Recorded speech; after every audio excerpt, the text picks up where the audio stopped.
Boa tarde, é com muita alegria que nós damos início ao 4º seminário do Departamento de Educação. Quero dar boas-vindas a todas e todos os participantes. Sei que temos muitos participantes de várias regiões do nosso país e queria dizer que é uma grande satisfação receber a professora Cláudia Lúcia da Costa, da Universidade Federal de Uberlândia, e que fez o trabalho, né, de pós-doutorado junto ao Departamento de Educação e que estará conosco trazendo uma reflexão muito interessante sobre projetos em disputa no Brasil. Então, para coordenar os trabalhos e para fazer a mediação dessa mesa, eu gostaria de passar a palavra para a professora doutora Maria Cristina Santos, do Departamento de Educação, que vai coordenar os trabalhos dessa tarde. Então, sejam todos e todas muito bem-vindas e que seja uma tarde bastante produtiva de trabalho para todos nós. Muito obrigado. Muito obrigada, Luiz. Eu me sinto muito honrada em estar aqui mediando o 4º seminário do DED, nessa data de hoje, em que nós recebemos a professora Cláudia Lúcia da Costa, que eu tive a honra de acompanhar no seu estágio de pós-doutoramento, nesse período em que ela passou aqui conosco na UFSCar. Eu agradeço ao aceite da Cláudia, em nome do Departamento de Educação, para vir aqui conosco expor sua pesquisa, e aproveito para nesse momento, né, antes de prosseguir com todas as questões, né, burocráticas e de organização aqui do evento, apresentar a nossa equipe técnica, que são aquelas pessoas que ficam nos bastidores.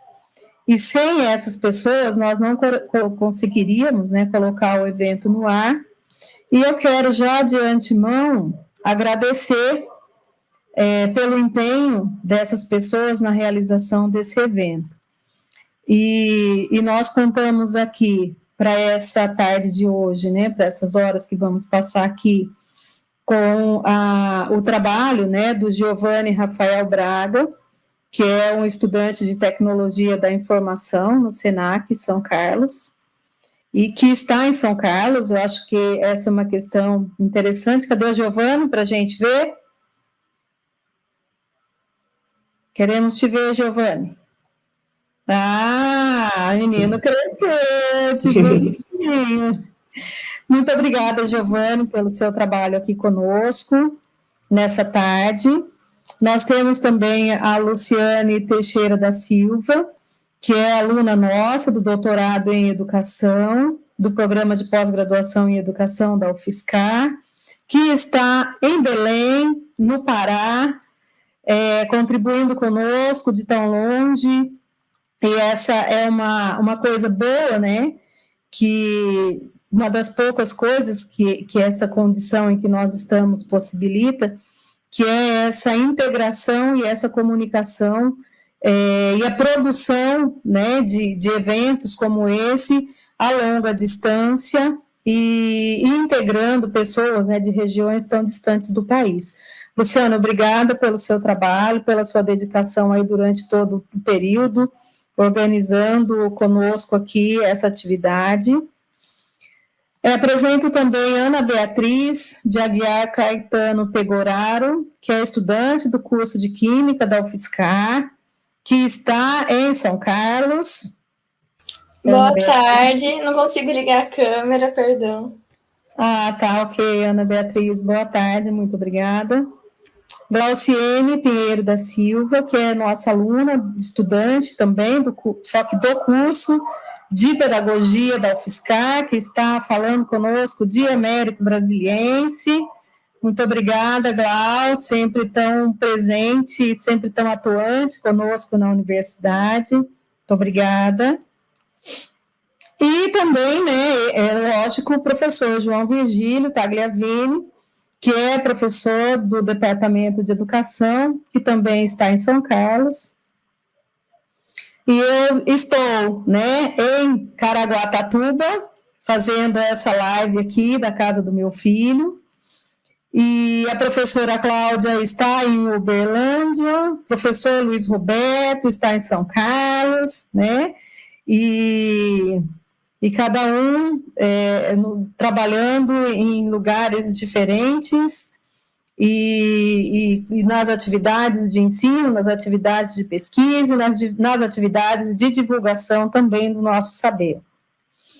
Eu devo ressaltar que a dedicação do professor João Virgílio na coordenação da equipe e a sua crença na necessidade de democratização do acesso ao conhecimento e da necessidade de levarmos cada vez mais longe o conhecimento que é produzido na universidade, é que tem nos proporcionado essa experiência com esse canal do DED que está sendo criado. Sem o empenho e a dedicação do João, a gente não conseguiria chegar ao que nós estamos agora nesse momento e o que nós pretendemos construir ainda daqui para frente, né? Tornar esse espaço cada vez mais frequente para a divulgação do nosso conhecimento. Mas também, né, para que a gente possa conseguir atingir o objetivo de disseminação do conhecimento que é produzido na universidade, é necessário também que a gente tenha a participação do público e das pessoas, né, que nos acompanham e que acreditam no trabalho que nós fazemos aqui, inclusive, né, assinando o nosso canal do DED no YouTube e para acompanhar as produções e o que nós temos desenvolvido por aqui.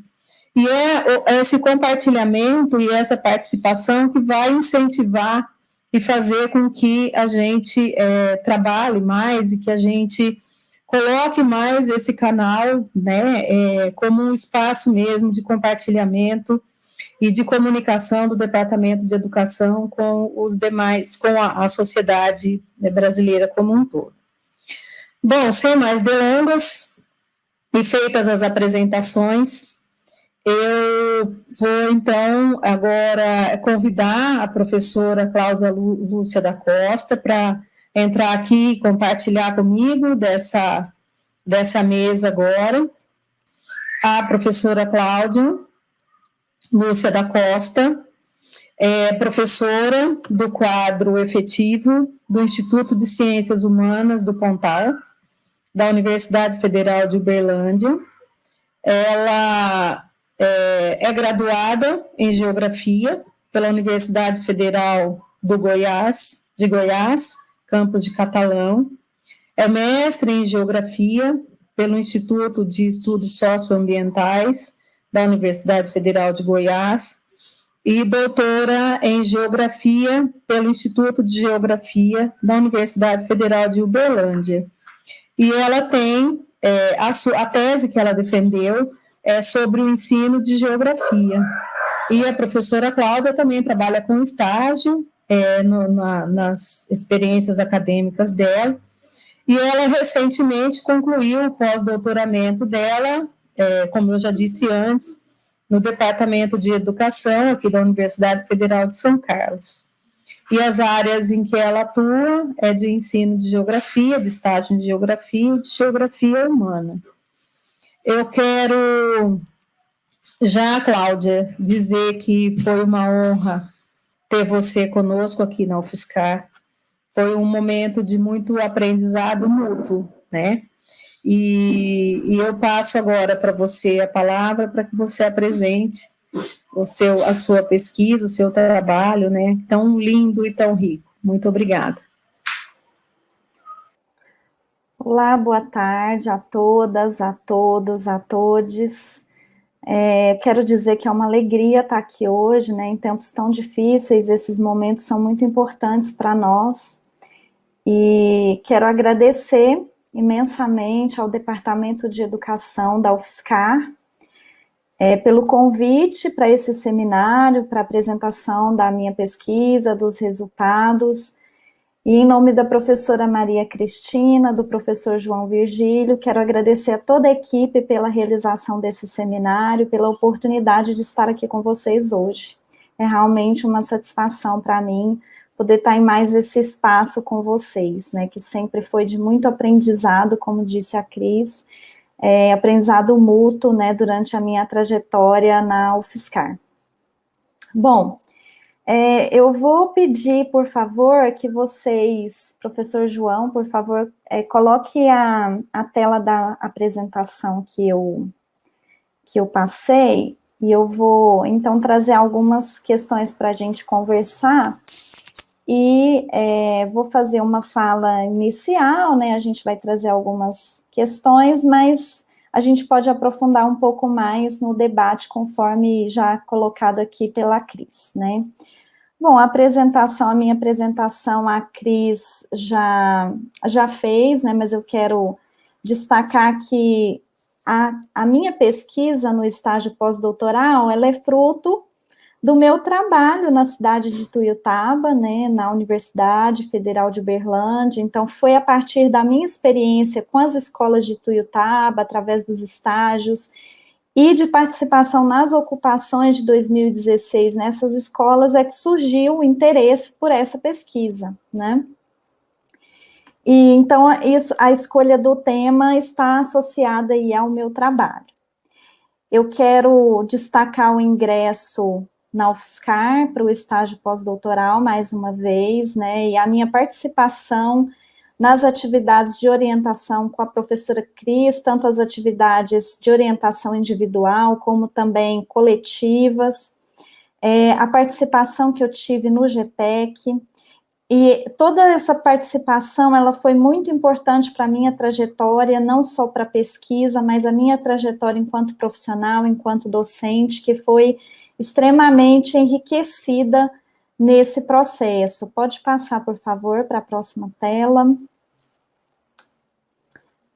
E então aqui eu trouxe algumas fotos, né, lindas nossas, participando de seminário na UFO, né, de evento na UFO, então um grupo muito bonito, muitas reuniões em que a gente trabalhava bastante, mas a gente também se divertia bastante, então esse grupo é um grupo muito rico, muito alegre, muito produtivo, muito bom estar com esse grupo, né, eu digo que eu estou até hoje com esse grupo, porque a gente acaba que a gente está aqui, né, hoje é uma prova disso que a gente está sempre juntos. Pode passar, por favor.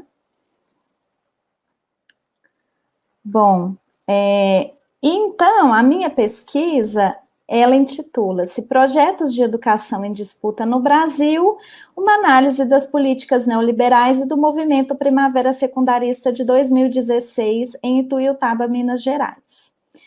Bom, esse objeto, né, de pesquisa, de estudo, foi bastante interessante porque ele foi sendo lapidado, né, juntamente com a supervisora, a Cris. A gente foi, ao mesmo tempo que a gente apresentou uma proposta de pesquisa, a gente foi lapidando essa pesquisa ao longo da nossa trajetória no grupo, nas orientações, e ele acabou tomando alguns rumos diferentes do proposto inicialmente, mas com uma pesquisa bastante interessante, bastante rica, apesar do curto tempo, né, porque menos de um ano que a gente teve para fazer a pesquisa, e atravessado por uma série de questões, né, dentre elas o adoecimento do meu pai, onde eu tive que abreviar e fazer tudo muito rápido, então a pesquisa é uma pesquisa para a gente considerar no tempo, né, de um ano.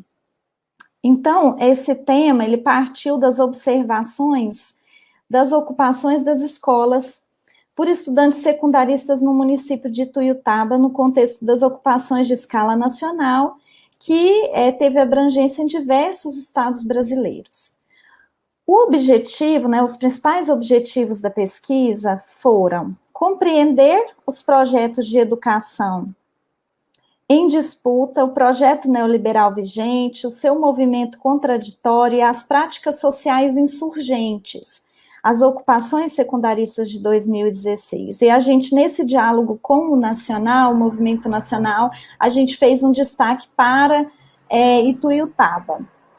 Os procedimentos metodológicos que nós adotamos foram, basicamente, a pesquisa bibliográfica, né, documental também, e entrevistas que nós sistematizamos aí em alguns resultados finais. Pode passar, por favor?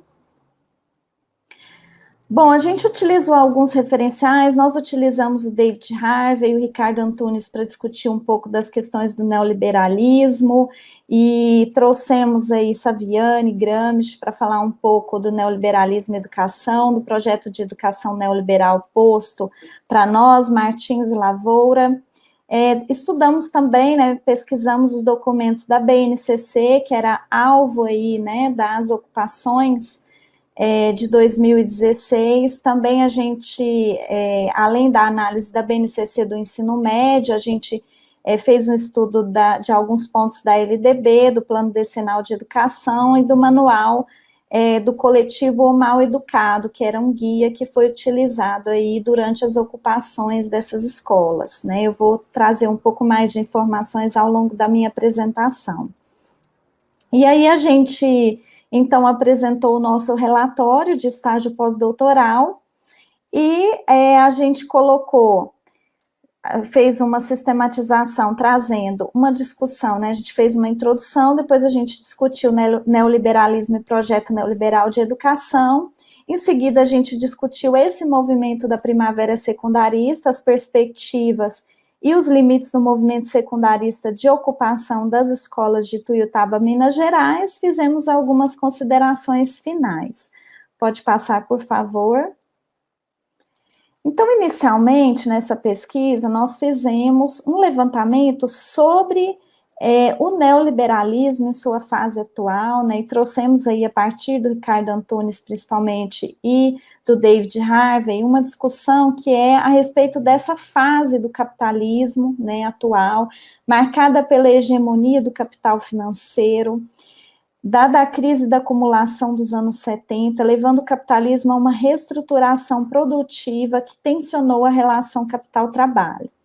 Então, a gente vai ter o processo de flexibilização e de terceirização muito fortes nesse período.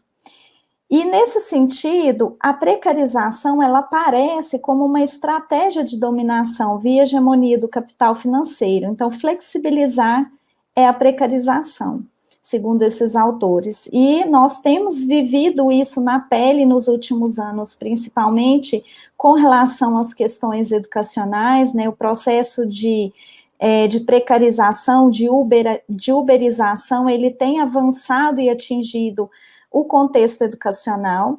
Então, o sistema educacional, o sistema escolar, ele não fica alheio a essa nova fase que nós estamos vivendo.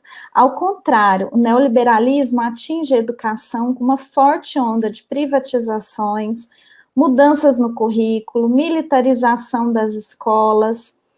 A educação pública passa, então, né, desde os anos 90, a ser pautada por uma forte onda de além das privatizações, de controle por organismos internacionais. E a gente destaca aí o Banco Mundial, a Organização para a Cooperação e Desenvolvimento Econômico, OCDE, algumas siglas que a gente vê aí, né, nos documentos educacionais que a gente trabalha, que a gente estuda quando a gente vai trabalhar com os nossos alunos, a gente vê sempre a participação desses organismos aí que passaram a fazer parte da nossa vida aí na escola, né, e na universidade.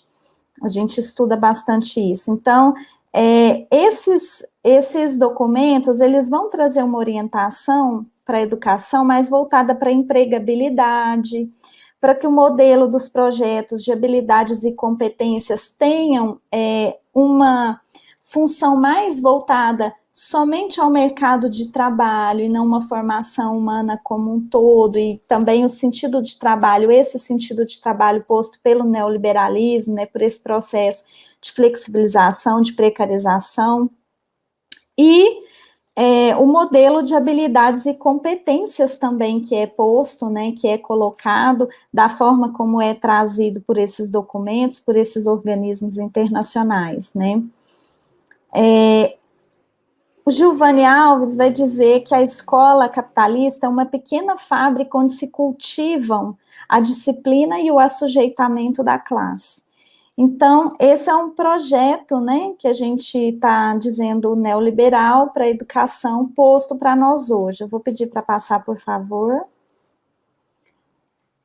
Nesse sentido, o modelo de habilidades e competências, né, voltado para essa proposta de educação vindo desses organismos internacionais, vão ter como marcos principais alguns aspectos trazidos na LDB, a Lei 9394/96, o Plano Decenal para a Educação, né, o PNE, e a gente vai ter também a Conferência Mundial para a Educação, que vai trazer alguns elementos aí, que vai trazer essa abertura, né, para o capital internacional, para esse momento que a gente vai ter, então, diversos direcionamentos postos para a educação.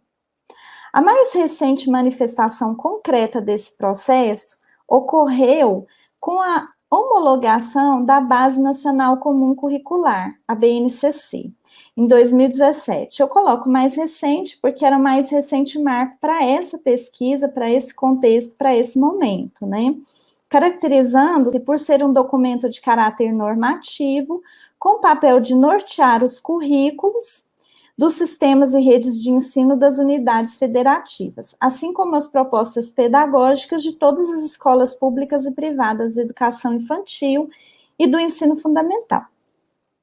Então, se a BNCC ela aparece como uma exigência dos organismos internacionais, né, a partir aí de direcionamentos da própria Constituição Federal de 88, da LDB, né, e também de metas aí do Plano Nacional de Educação 2014-2024, ela começa a ser formulada em 2015 de uma forma, né, trazendo um amplo debate, com participações, né, porém ela toma novos rumos, né, e a versão que foi aprovada em 2017 é uma versão, então, que difere da proposta inicial, posta para se discutir, para trazer as questões da BNCC. Pode passar, por favor.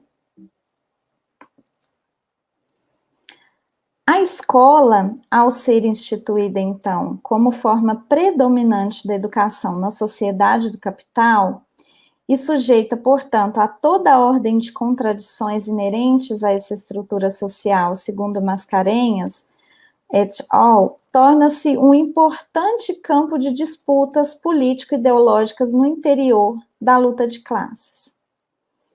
Então, a gente compreende que esse projeto posto, ele está posto numa realidade em movimento, e essa realidade é imbuída de contradições. E nesse movimento contraditório, nós vamos encontrar, né, em 2016, o processo de ocupação das escolas, né, da rede básica em vários estados brasileiros.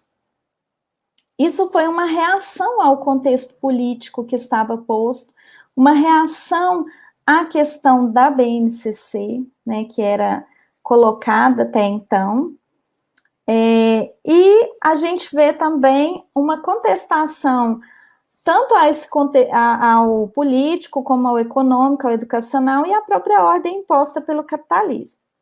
A pesquisa vai analisar esse movimento e os seus potenciais formativos e organizativos, considerando a forma e o conteúdo dessas ações dos secundaristas, à luz da crítica dos modelos dominantes de educação, investigando a sua importância, as perspectivas e também os limites, dadas as contradições que o movimento carrega.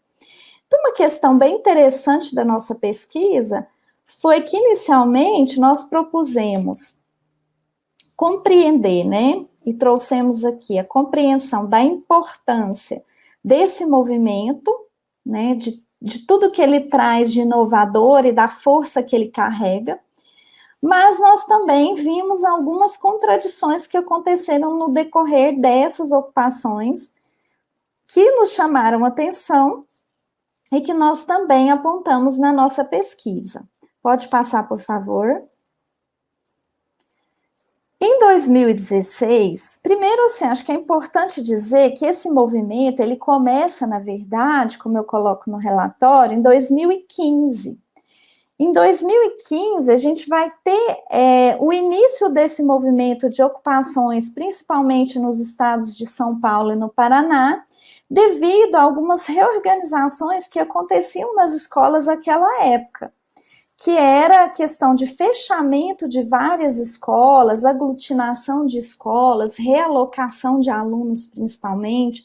Então, esse movimento de ocupações, ele começa em 2015 e ele vai ter um sucesso, né? Ele vai ser forte, ele vai chegar com força e ele vai trazer alguns ganhos para esses estados, porque conseguiu-se o enfraquecimento dessa política estadual, por exemplo, em São Paulo, de fechamento dessas escolas, isso foi postergado, né? Conseguiu-se algumas eleições para diretores em algumas escolas onde isso não acontecia, então teve alguns ganhos que foram relatados, né, nos estudos que nós lemos, nas pesquisas que foram feitas sobre as ocupações de 2015.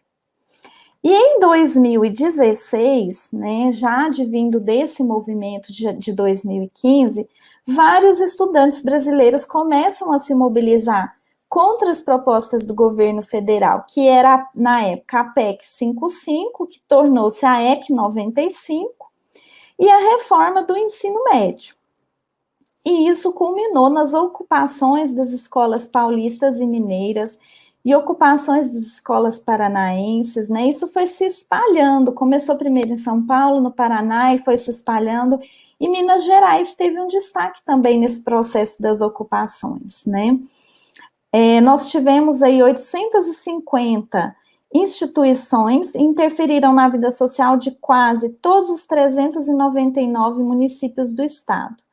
Segundo a UBS, foram 1.197 escolas ocupadas, e esse movimento ele foi tão forte, tão intenso, que ele ficou conhecido como Primavera Secundarista. O movimento adentrou o Triângulo Mineiro. Segundo os dados das superintendências regionais de ensino, foram 25 escolas estaduais e uma municipal ocupadas na região. Com o movimento, mais de 24 mil alunos ficaram sem aula. São dados de 21/11/2016. Em Uberlândia, Minas Gerais, as ocupações tiveram início em 18 de novembro de 2016. Foram 22 escolas ocupadas, né? Então, teve um destaque muito grande aí nesse cenário. Em Ituiutaba, a gente teve 2 escolas que foram ocupadas, que foi a Escola Estadual Coronel Tunico Franco, que foi a primeira a ser ocupada, e a gente teve, alguns dias depois, a Escola Estadual Governador Israel Pinheiro, que também foi ocupada. No município, apenas essas 2 escolas foram ocupadas, mas teve uma repercussão muito grande, né? Que eu vou falar um pouco mais, pode passar, por favor. Então, Ituiutaba é um município que está localizado, então, no estado de Minas Gerais, na região do Triângulo Mineiro. Trouxe o mapa aí para vocês darem uma olhada, pode passar, por favor. O município de Ituiutaba conta com aproximadamente pouco mais de 100 mil habitantes e tem uma economia pautada basicamente pelo agronegócio, onde destaca-se aí atualmente a produção da cana-de-açúcar, né? O município possui 2 universidades, que é a Universidade Federal de Uberlândia, né, Campus Pontal, e a UENG, que é uma estadual. Tem 19 escolas municipais e 17 estaduais, segundo informações coletadas nos sites das secretarias de 2017 e 2018. Bom, 2 escolas foram ocupadas em 2016 em Ituiutaba. Nós não temos registro de nenhum movimento com essa força, o que tem acontecido de estudantes secundaristas na região, no município, até então. Então, por isso me chamou muita atenção, né? Porque é um movimento que, para uma cidade, né, para um município de 100 mil habitantes, um movimento de estudantes secundaristas vindo deles nos chamou bastante atenção. As ocupações tiveram grande repercussão, tanto em Tuiutaba como no Brasil, de modo que a hipótese inicialmente esboçada, né, na pesquisa é de que as ocupações são um movimento contra-hegemônico, né, são contrários a essa hegemonia desse projeto neoliberal posto. Então, são contrários ao avanço do neoliberalismo, que vem assolando o Brasil e toda a América Latina nas últimas décadas, provocando o desmonte da educação pública. Por essa via, observamos que os secundaristas na apropriação e organização coletiva do espaço público mostram o protagonismo dos estudantes e a força da juventude. Pode passar, por favor.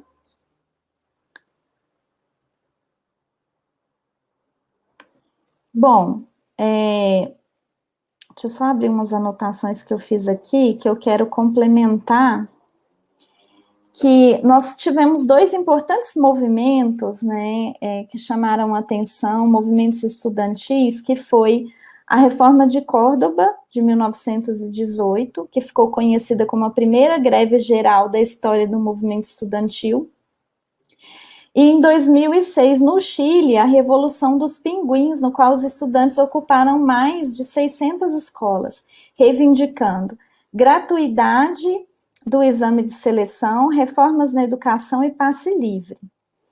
Então, esses dois importantes movimentos, eles marcam aí a questão do movimento estudantil, né, dos movimentos secundaristas, e a Primavera Secundarista foi um movimento no Brasil muito importante, que foi comparado à importância desses movimentos que ocorreram.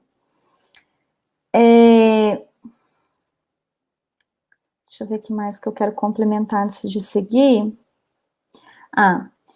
Que a PEC 55, né, que virou a EC 95, é uma proposta de emenda constitucional, né, que agora virou emenda constitucional, que estipula, né, um teto e congela os investimentos, né, chamados pelo governo de gastos, com educação por 20 anos. E nós estamos sofrendo as consequências dessa emenda constitucional agora, né? Vejam como está o caso dos cortes, né, nos orçamentos nas universidades atualmente, né? Então, os estudantes, dentre outras pautas, reivindicavam que essa PEC não fosse adiante, né? Então, vejam a importância desse movimento. E também a medida provisória 746 de 2016, que propunha a reestruturação do ensino secundarista e o notório saber, tirando a obrigatoriedade de algumas disciplinas, que geraram muito descontentamento na comunidade estudantil, né, e essas eram pautas nacionais. E nós tínhamos também as pautas locais, né, que variavam de acordo com alguns estados, mas tinha basicamente como pensar, né, em reivindicar uma escola mais democrática, que tivesse eleições para diretores, a forma burocrática, né, como a escola caminhava, como as escolas caminham, né, então teve alguns questionamentos que também eu vou falar mais especificamente sobre eles quando adentrar Ituiutaba, né. E esse movimento foi tão forte que mexeu até com as datas, vocês se recordam talvez do Exame Nacional do Ensino Médio, o Enem. Os movimentos que começaram lá em São Paulo em 2015 sacudiram o país com força. Segundo Giovanni Alves, foi um sopro de esperança para o Brasil, né? Bom, retomando aqui a apresentação, então, deixa só, eu estou com algumas telas aqui abertas. Nós seguimos a pesquisa, né, e entrevistamos, né, depois dessa análise desses documentos, né, e toda essa parte do referencial bibliográfico que a gente estudou, nós entrevistamos 3 estudantes que participaram à época dessas ocupações. Um estava em uma escola, foram 2 escolas ocupadas, e os outros 2 na outra escola.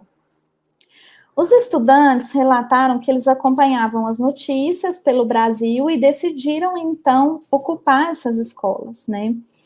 E eles fizeram contato com a UFO, com os estudantes da UFO à época, que auxiliaram nesse processo, que estiveram presentes em toda a ocupação, e eles também, era interessante que eles chamavam nós, professores, para fazer discussão, né, sobre a EC 95, que era a PEC 55, sobre a questão da reforma do ensino médio.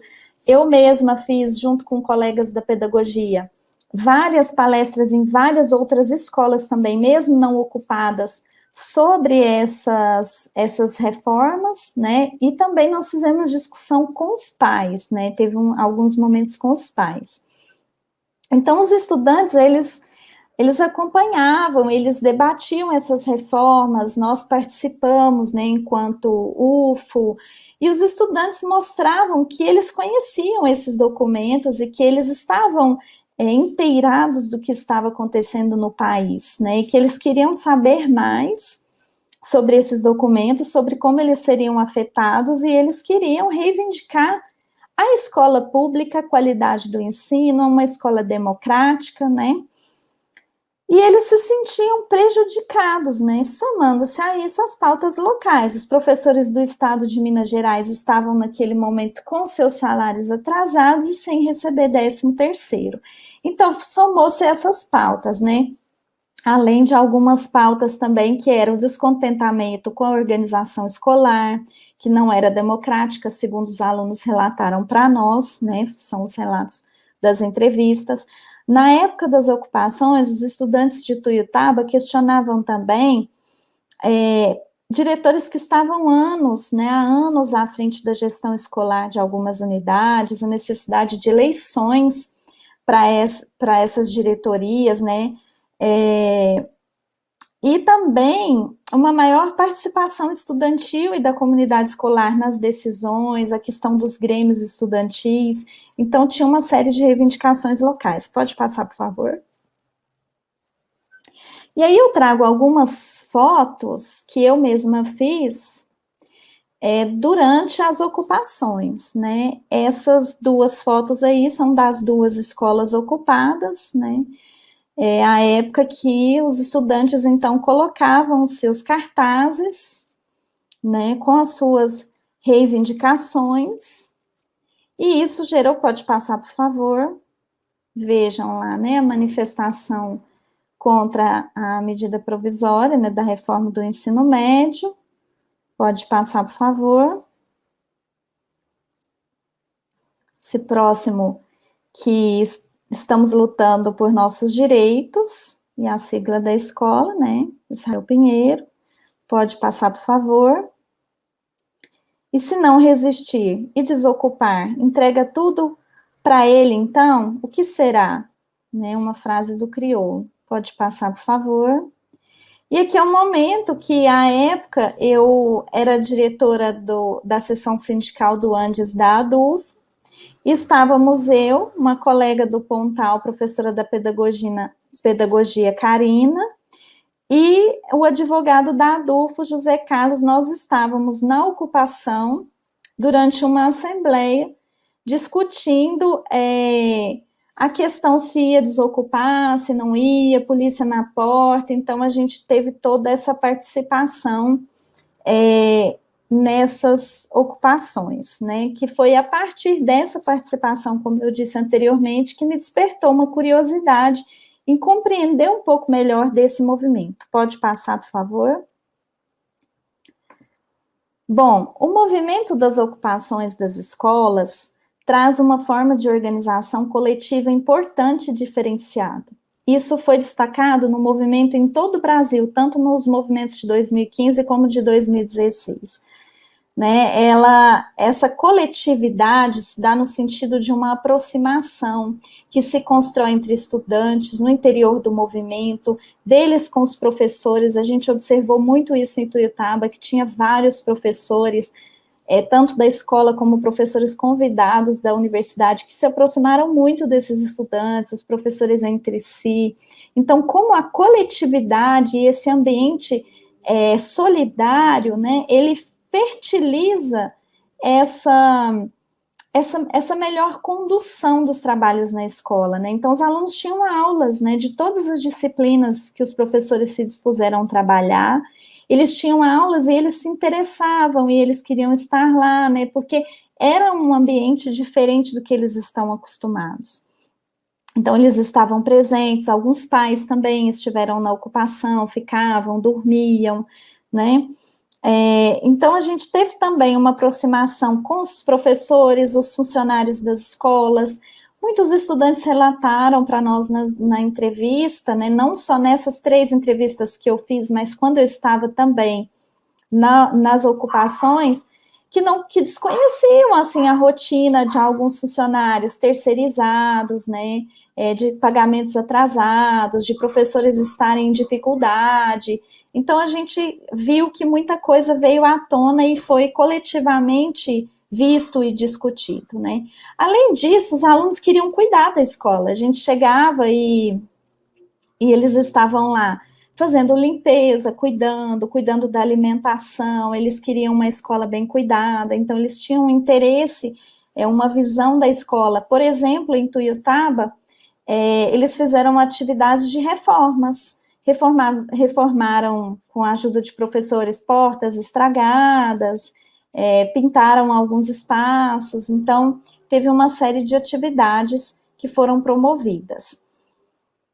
Então, a gente via, com tudo isso, né, um interesse maior do conhecimento do espaço escolar. Os pais participaram muito, levavam alimentação, tinha campanha de solidariedade, isso mexeu com todo o município. A gente saía arrecadando alimentos, voltava para as ocupações, né? E os resultados apontam para a constatação de que esse movimento se caracterizou, sim, como um movimento contra-hegemônico. E um movimento forte, né, que traz aí uma experiência, segundo o relato também desses estudantes, única na vida deles, né, que transformou a visão política de sociedade, da educação que eles têm, né.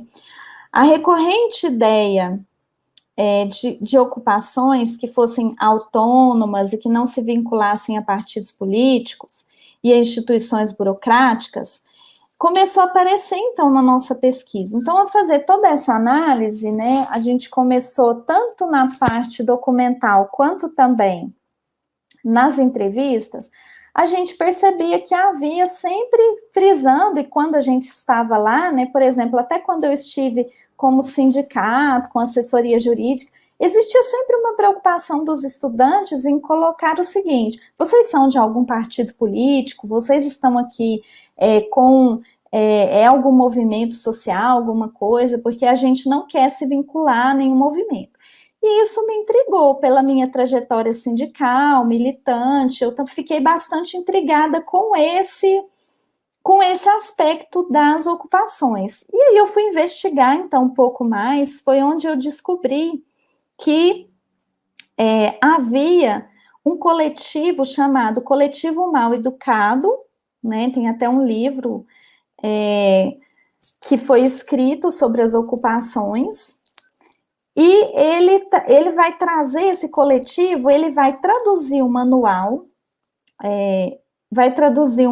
de como ocupar uma escola, lá do Chile, das ocupações do Chile, da Revolução dos Pinguins. É um manual de 8 páginas, que eu pude ler, e lá nesse manual, eu descobri que essa reivindicação por um movimento autônomo, ele se pautava por esse coletivo, que é um grupo de estudantes que tem um viés libertário, e reivindicavam que as ocupações tivessem esse viés libertário, e esse coletivo, então, ele está vinculado também, e traduziu esse manual, que tinha também uma seção argentina da Frente Estudantes Libertários, e que foi inspirado na luta dos estudantes chilenos. Pode passar, por favor.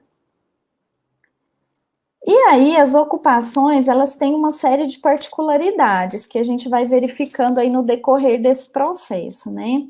Se ao mesmo tempo, né, tem particularidades e vem aparecendo essas contradições. Ao mesmo tempo que é um movimento forte, né, ele é destacado nas leituras, nas pesquisas apresentadas, nas leituras que eu fiz, né, sobre essas ocupações, como movimento que não foram movimentos institucionalizados, foram inovadores no uso das mídias, né, os estudantes usavam música, mídia, as redes sociais para se comunicarem, para publicizarem Vocês se lembram que aparecia estudante fazendo live, né, na desocupação. Então, foi um momento assim que teve uma inovação aí no movimento estudantil, principalmente secundarista. E eles tiveram também, certamente, né, verificando nas leituras, uma série de disputas internas pela condução do movimento. Em Ituiutaba mesmo, a gente percebeu alguns conflitos na divisão das comissões, em como eles se organizavam, em quem assumiria a liderança. E a gente verificou que eles acabaram assumindo, né, apesar de se colocarem como libertários, um caminho de assembleístas, né, colocando como se esse caminho seria uma forma de romper com uma política institucional verticalizada, mas que mostrou também algumas contradições no desenrolar desse processo, porque nem sempre o caráter assembleísta vai dar a democratização esperada.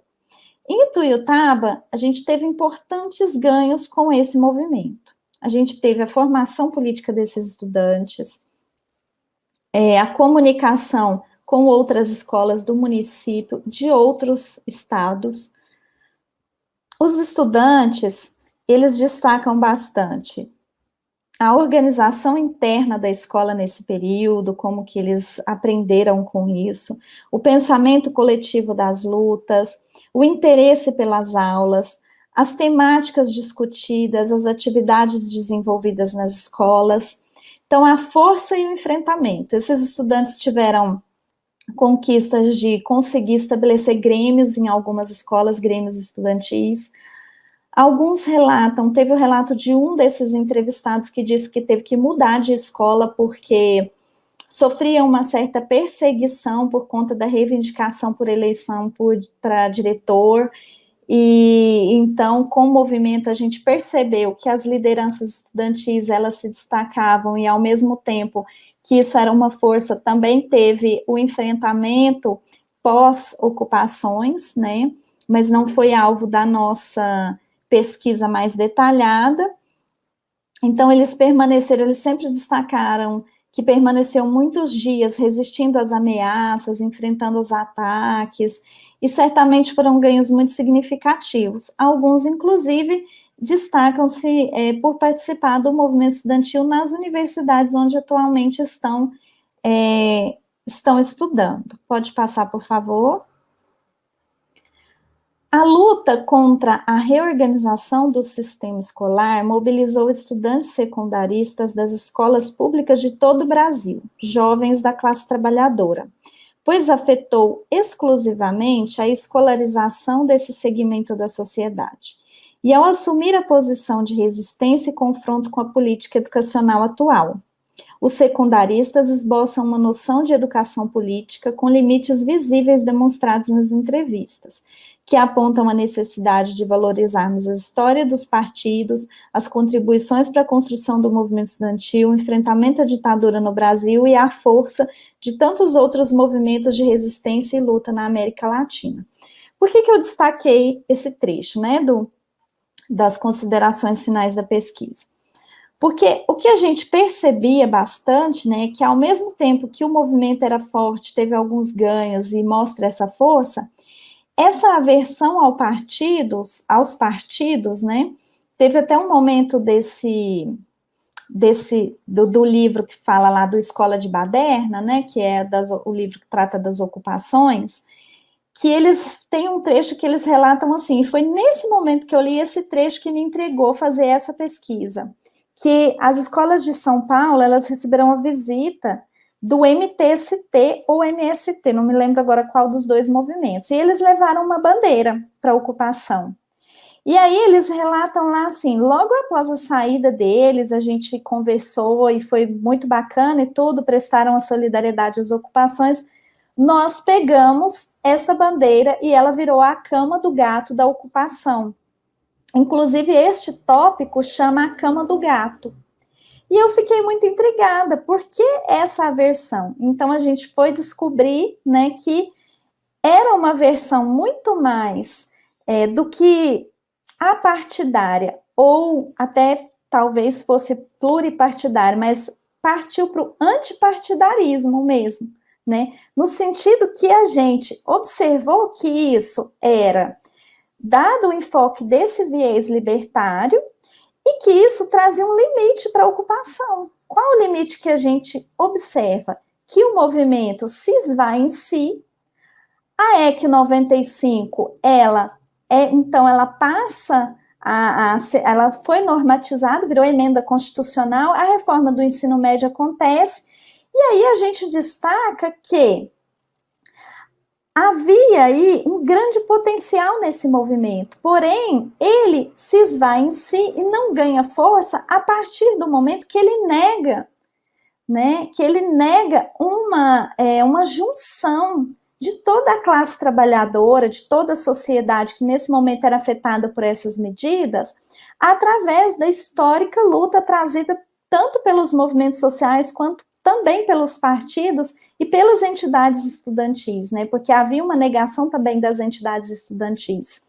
Então a gente viu nesse processo a força, o ápice do movimento, tudo que ele nos traz e nos revela de potencial contra-hegemônico, mas ao mesmo tempo como ele declina a partir do momento que chega a um limite que ele precisava se abrir a outros movimentos, se juntar numa luta organizada com outros movimentos, essa nossa análise, né, o nosso resultado aí, e ele acaba, então, se esvaindo em si, caindo na desocupação, e as reformas, com alguns ganhos que tinham acontecido até então, a gente vai ter uma perda aí muito grande, né, com a efetivação da EC 95 e da reforma do ensino médio. Bom, era um pouco isso que eu queria trazer, né, para a nossa discussão. Mais uma vez, eu quero agradecer muito, né, ao Departamento de Educação por essa oportunidade, a Cris, né, que me convidou, professor João Virgílio, né, dizer que eu posso, assim, sempre essa apresentação aqui virtual, né, a gente tem um pouco dos nossos limites, né, de pensar o tempo, as questões da internet, se vai funcionar ou não, a gente fica um pouco tensa com isso, mas acho que deu para trazer um pouco desses elementos mais gerais para a gente discutir, e eu vou passar para a Cris, né, para a gente, então, vir para o debate, ver se tem algumas questões aí para a gente discutir. Obrigada. Cláudia, nós que agradecemos essa fala tão gostosa e tão rica em conteúdo, né, e de você ter feito conosco esse trabalho, de vir aqui, né, discutir conosco, e você traz um monte de questões, né, do movimento estudantil e demonstra aí uma série de contradições, né, no interior da organização dos estudantes, enquanto houve um movimento mais amplo e um ressurgimento do movimento estudantil com essa força, né, que você mostra, tem também uma série de contradições, como você concluiu aí na sua pesquisa, né. Apesar de ser um movimento contra-hegemônico, ele também trouxe algumas características de conservadorismo, por também não querer se somar e se juntar com outros movimentos sociais também organizados na sociedade. Então, eu tenho aqui, nesse sentido, algumas questões que eu quero colocar para suscitar aqui um debate, né, mas você já vai estar refletindo aí sobre essa. E eu vou passar tem uma questão aqui, né, feita pela Franciele Tenório Barbosa Torres, e ela quer saber de você, né, se esses movimentos foram fundamentais. Mas, Franciele, a gente responde já para você. Eu vou passar agora para o professor João Virgílio. A gente está com sua questão aqui, daqui a pouquinho a gente responde. João, já estou percebendo aí que você tá aí todo com cócegas. Tudo bem, tudo bem. Primeiro, uma saudação a todo mundo, com uma beleza, né? Saudação a todos que estão participando aí. A Cris, né, que acompanhou, que foi supervisora desse trabalho, E a Cláudia que fez um belíssimo trabalho, atualíssimo, né? Atualíssimo. Ô Cris, você que trabalha bastante, né, com os movimentos do campo, a gente teve uma aproximação também, eu ficava muito bolado quando via na internet, e vejo ainda, às vezes as pessoas perguntam assim, você já comeu um pé de alface produzido pelo MST? É claro que são babacas que falam, mas tudo bem, vamos responder. Eu comi muitos e orgânicos, muitos produtos orgânicos produzidos pelo MST. Eu comi pão, eu comi broa de milho feito na padaria Padoca, aqui em Bueno de Andrade, num assentamento do MST. Nessa pandemia, vocês viram notícias na internet da solidariedade do MST, entregando gratuitamente alimentos para aqueles que estavam passando fome porque não tinham como trabalhar e como comer. Então, essa primeira coisa, Cláudia, é da importância dos movimentos sociais. Dentro disso, Cláudia, eu observo, até na conversa que eu tive com você antes aqui da apresentação, eu observo o seguinte, por isso que eu disse que é atualíssimo, nós, infelizmente, Cláudia, estamos vivendo um período muito forte de demonização da política. E aqueles que querem demonizar a política e deixar as pessoas fora da política, é claro, os estudantes, eles são secundaristas, eles estão aprendendo, tem todas as contradições, muitas contradições vêm de fora do movimento, né? Embora se demonize a política, óbvio que muitas influências vieram de fora do movimento secundarista, né? E nós, educadores, Cláudia, Cristina, tá aí o João dos Reis, outros que estiverem aqui, nós, educadores, o que nós temos que fazer? Formá-los para a participação política. Quem não quer a participação política são aqueles milicianos que querem comandar fora da política. Porque fora da política, o que existe é a clandestinidade da própria política. A clandestinidade não é só da resistência, existe uma clandestinidade no Estado. Isso é muito ruim, né? Nós estamos vendo aí que é comprar coisa de espião para espionar os adversários, que é esconder informações, que é não fazer o IBGE, né? Que é o IBGE, que é uma das instituições mais importantes para a democratização dos serviços. Como é que o Estado vai distribuir serviços se não tiver informações? Se não tiver informações, os sacanas inventam números e fazem da forma que querem, né? Então, Cláudio, o seu trabalho, acho que para todos que participaram aqui, para mim, para todos, chamou muita atenção sobre isso. E eu vou deixar uma pergunta aí com você, que é a seguinte: como é que nós, educadores, Cláudia, vamos fazer para reverter um pouco essa situação acéfala, anômala, sei lá o quê, né? Em relação à política e aos movimentos sociais, tá certo? Nós estamos aqui no centenário do nascimento do Paulo Freire esse ano, vamos ter, aliás, já convido todo mundo, no dia 16 de setembro, nós vamos ter uma live comemorativa do centenário de Paulo Freire, para quem a importância da educação, da participação popular, foi absolutamente fundamental, né? Eu tenho lembrado em alguns encontros que nesse ano, infelizmente também,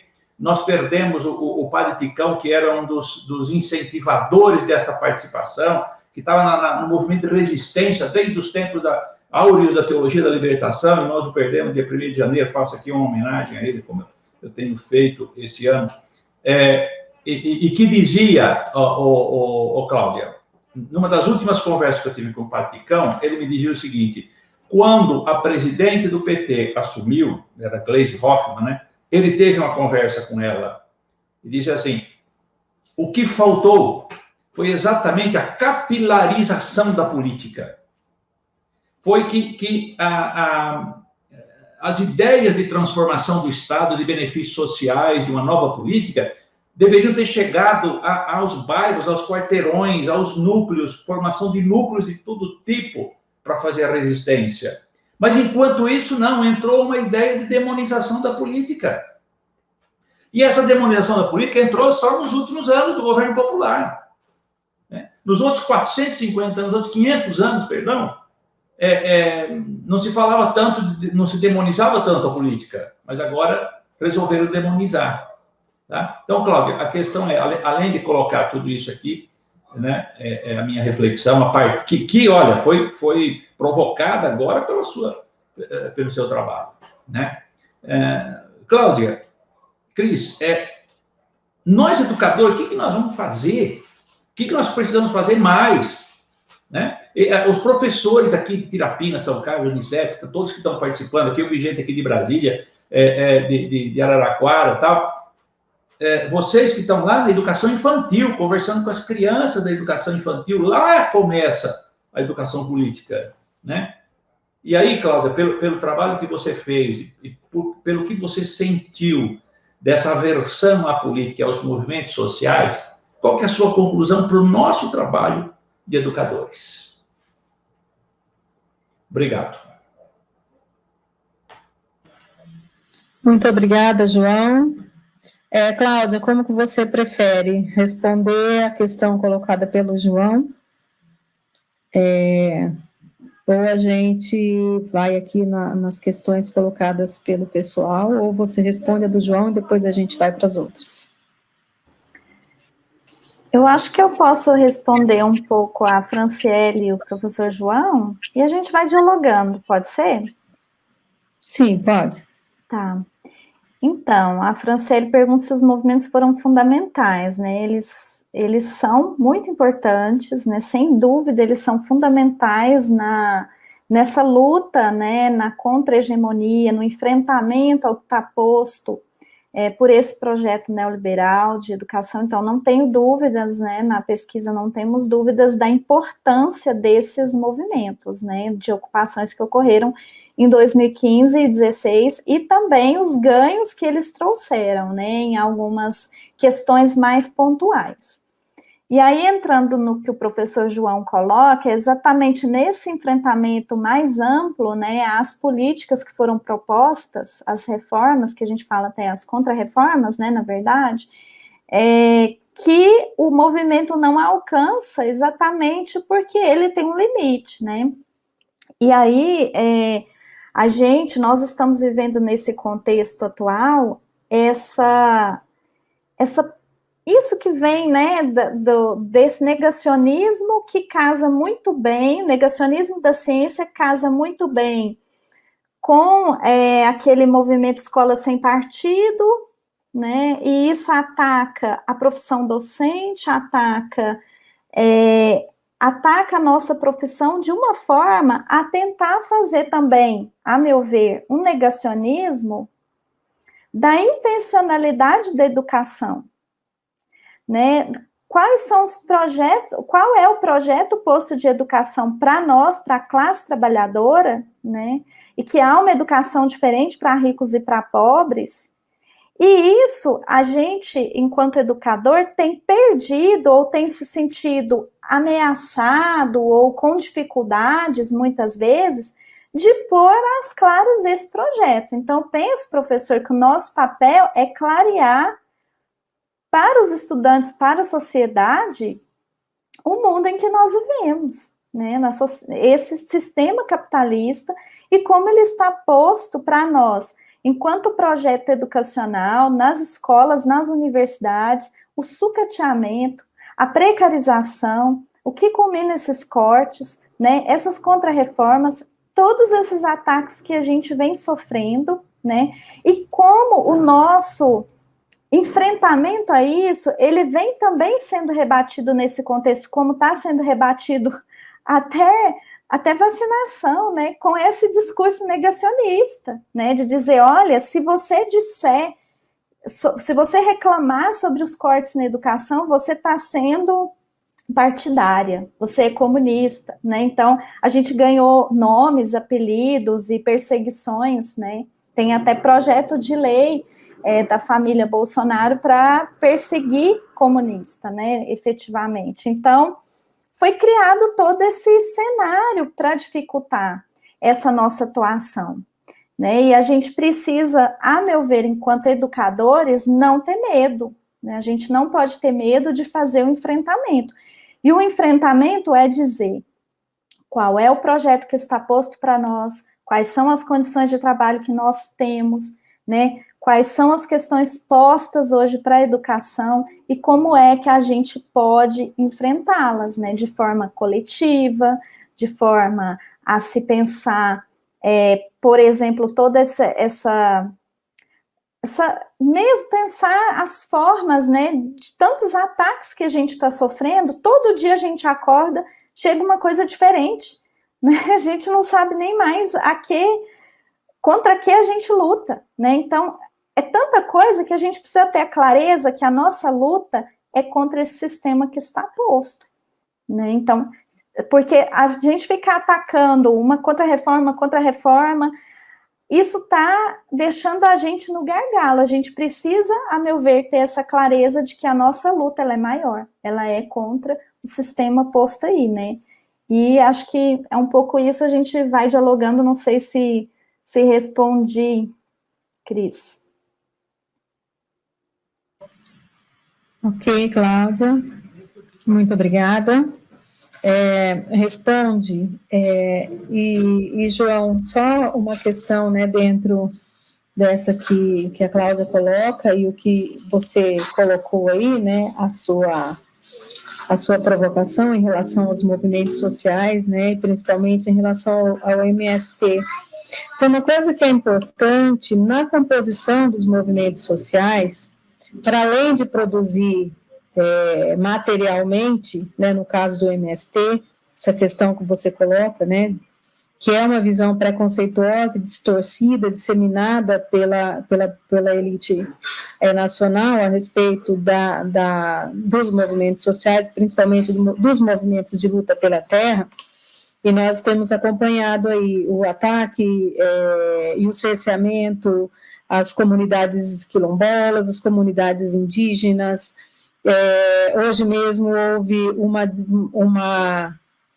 uma desocupação violenta numa fazenda improdutiva que estava sendo ocupada e se tornando produtiva, né, na produção de alimentos, da agricultura de subsistência, né. Teve hoje uma desocupação violenta com incentivo dos municípios, né, da prefeitura do município, com a polícia civil e a polícia militar e a polícia, a guarda municipal, enfim, né.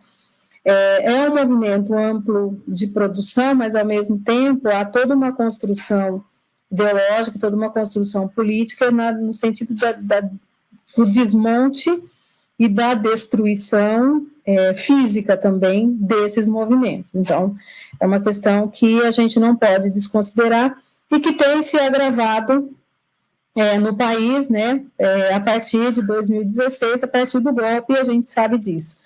E nos últimos anos, nos últimos 2 anos, a gente vê aí uma destruição do meio ambiente, né, a exploração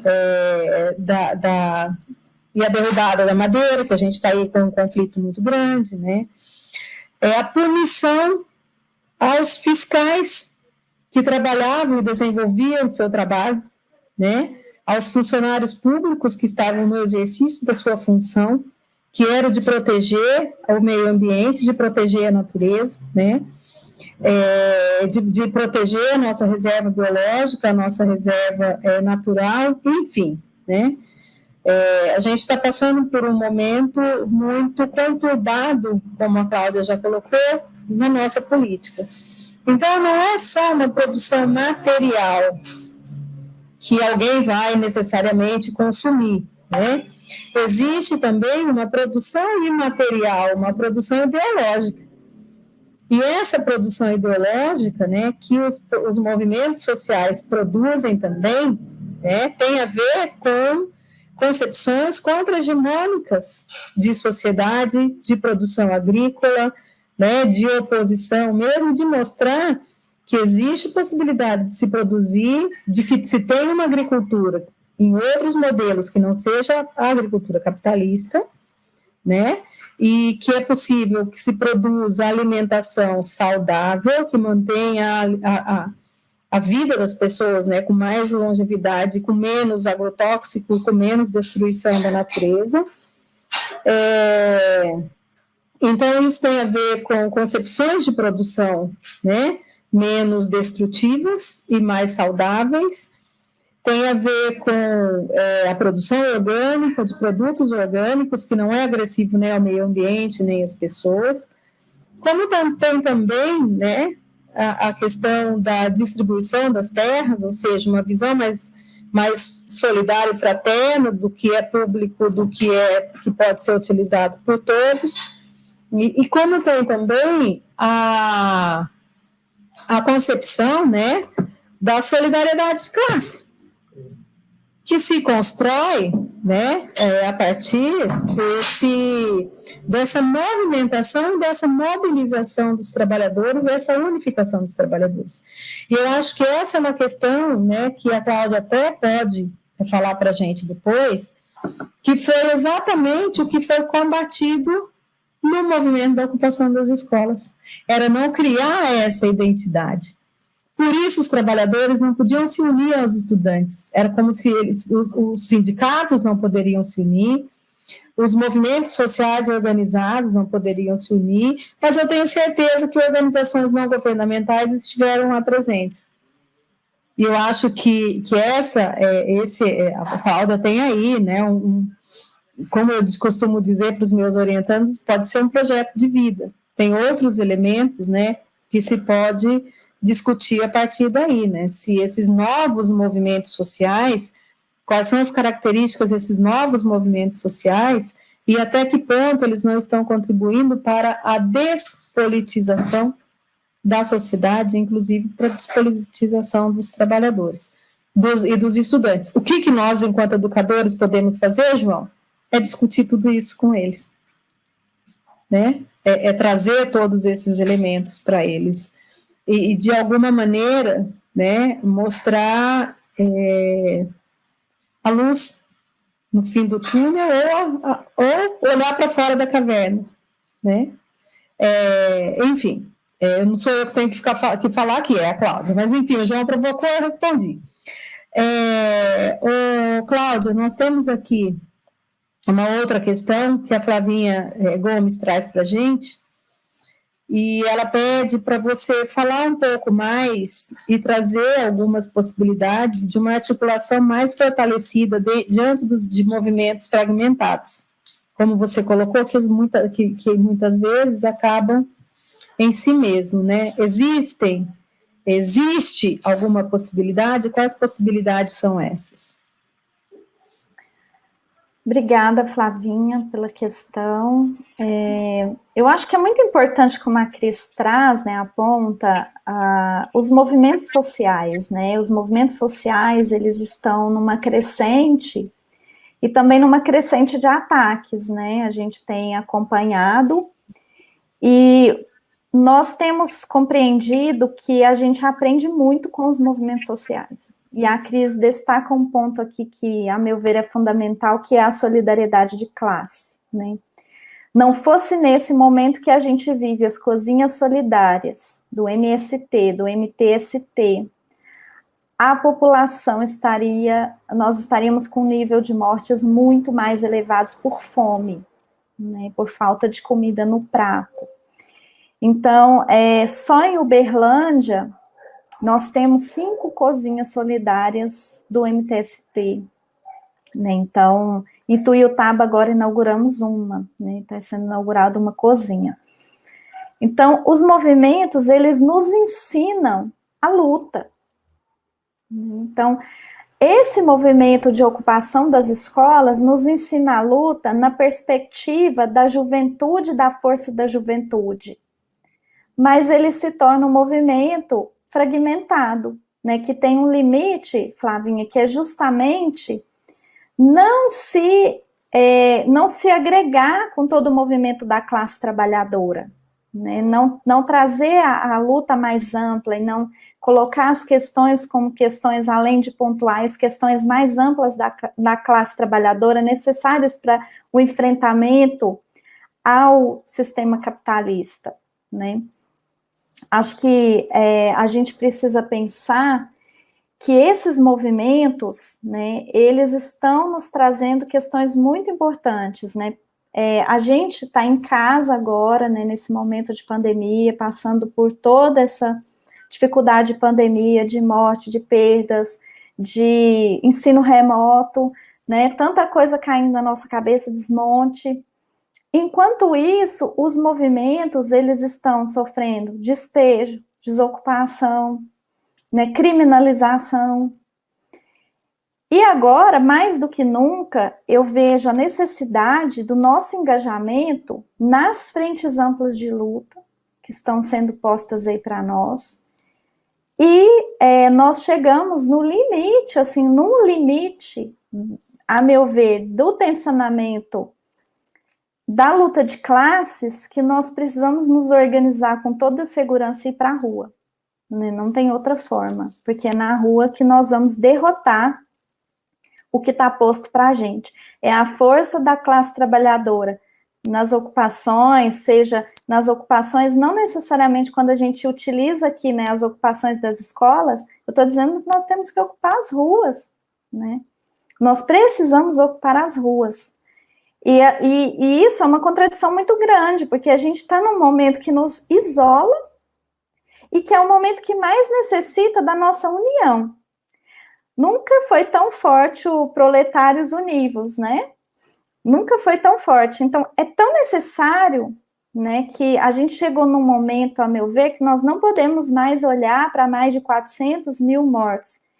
E uma estimativa de chegarmos a julho com 600 mil mortos e ficarmos sentados nas nossas cadeiras, deixando o bonde da história passar pela gente. A gente precisa fazer história e a gente precisa aprender com esses movimentos, né, a necessidade do nosso engajamento nessas frentes amplas, onde o apartidarismo não existe, né, ou ele existe no sentido de ser pluripartidária, essa união, é uma união pluripartidária, onde se aprende com a história, com a luta, com a trajetória, com os movimentos, com os partidos, com as lideranças, para a gente enfrentar esse momento, né? Que eu tenho certeza que não é numa eleição que a gente vai derrotar o que está posto aqui.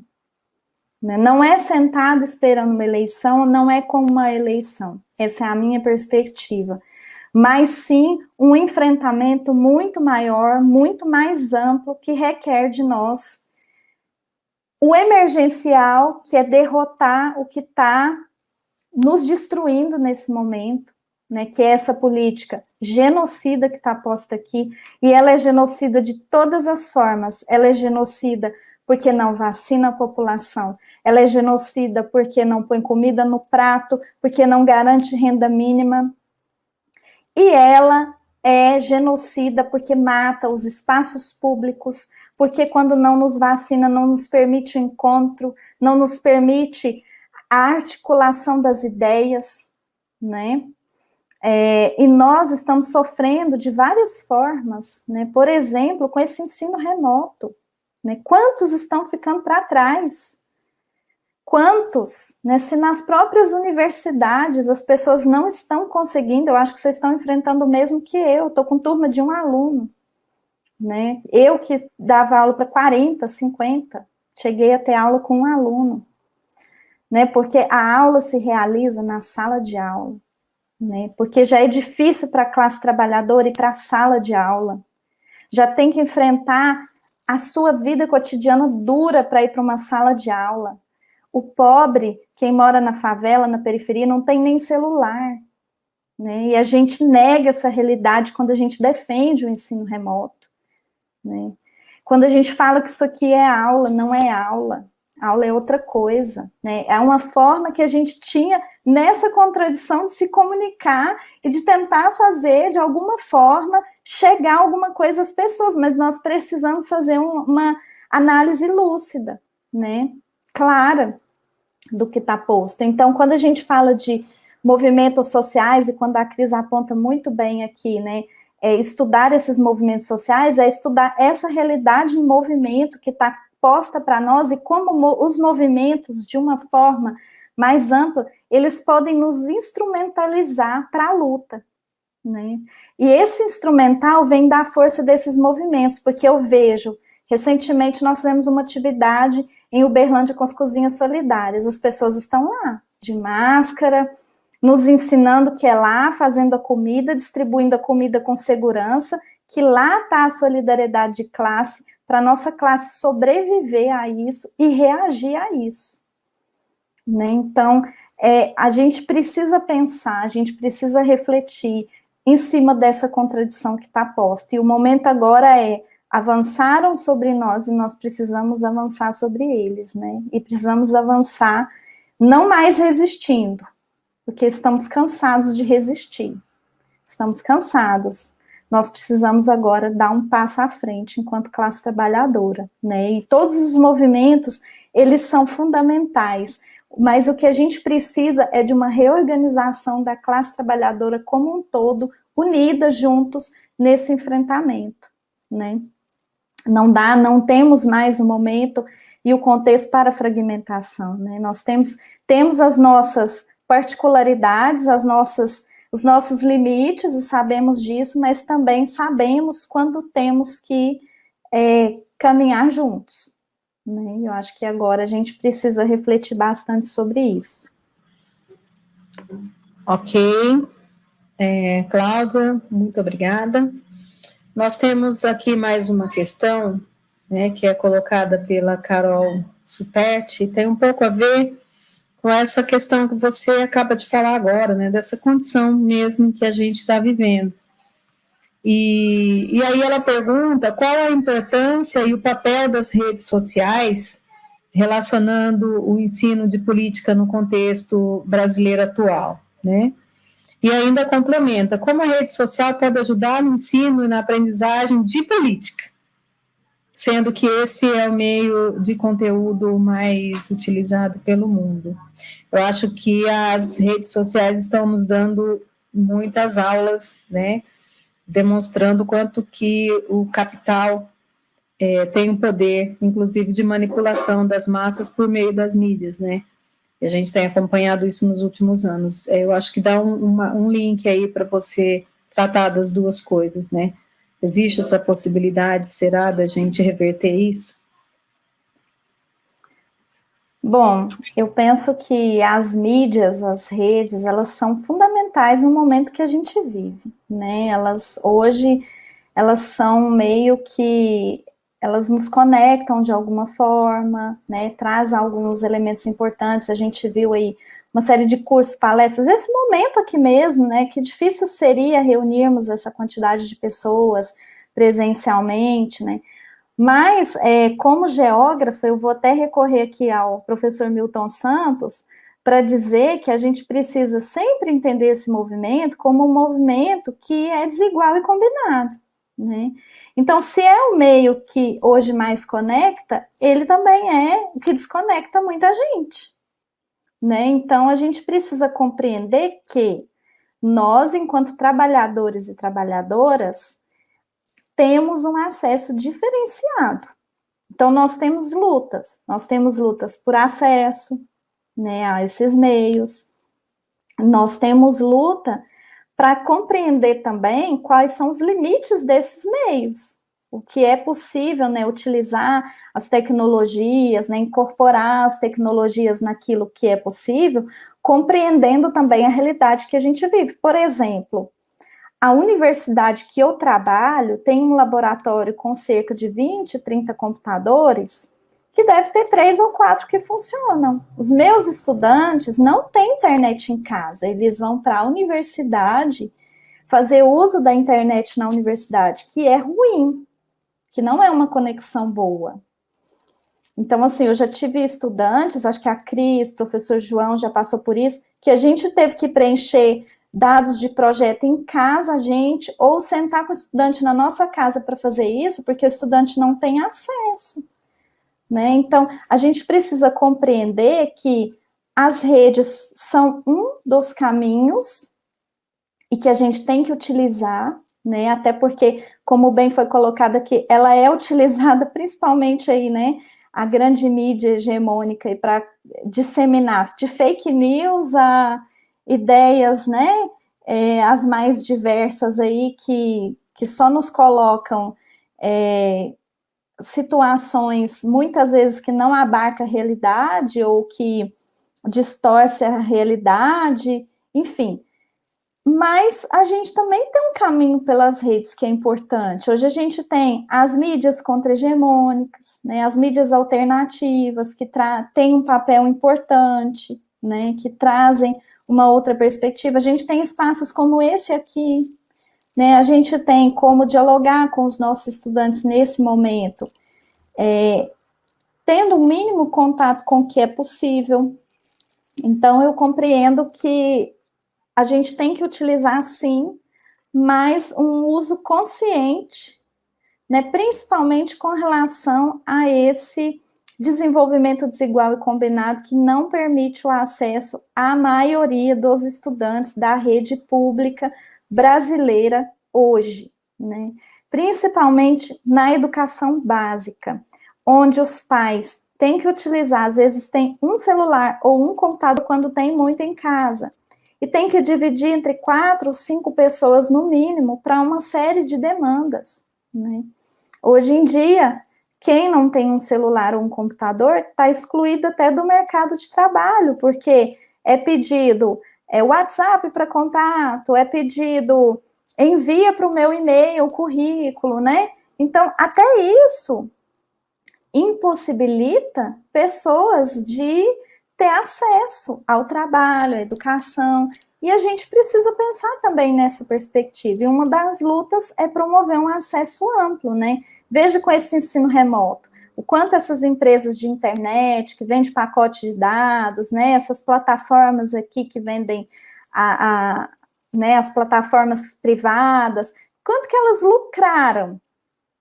E por que a gente não tem uma política que permite internet gratuita para as pessoas, né? Então, assim, a dimensão do público também, ela é importante, principalmente nesse momento que a gente vive um processo amplo de privatização dos anos 90 para cá. Então, é fundamental que a gente pense essas questões contextualizadas, né? Não cabe fazer uma negação, eu não sou totalmente contra. Não, a gente precisa entender que sim, faz parte da nossa vida, está inserido aqui, mas não é da vida de todo mundo, eu tenho que refletir e trazer isso à luz das questões possíveis para trazer, como a Cris colocou, para a realidade da sala de aula, para discutir com os meus alunos que serão futuros professores, né? A gente enfrentou agora uma série de questões, estágios, né? Eu, por exemplo, sou coordenadora de PIBID, tudo isso na escola nesse momento, né? Então, assim, é muito complexo, né? E a gente tem que compreender a complexidade dessas questões que estão postas. Não só, por um lado, de dizer, olha, tá aqui posto, que beleza, vamos usar, mas não, temos que trazer também à luz essa realidade que é a nossa, né? Acho que é um pouco por aí.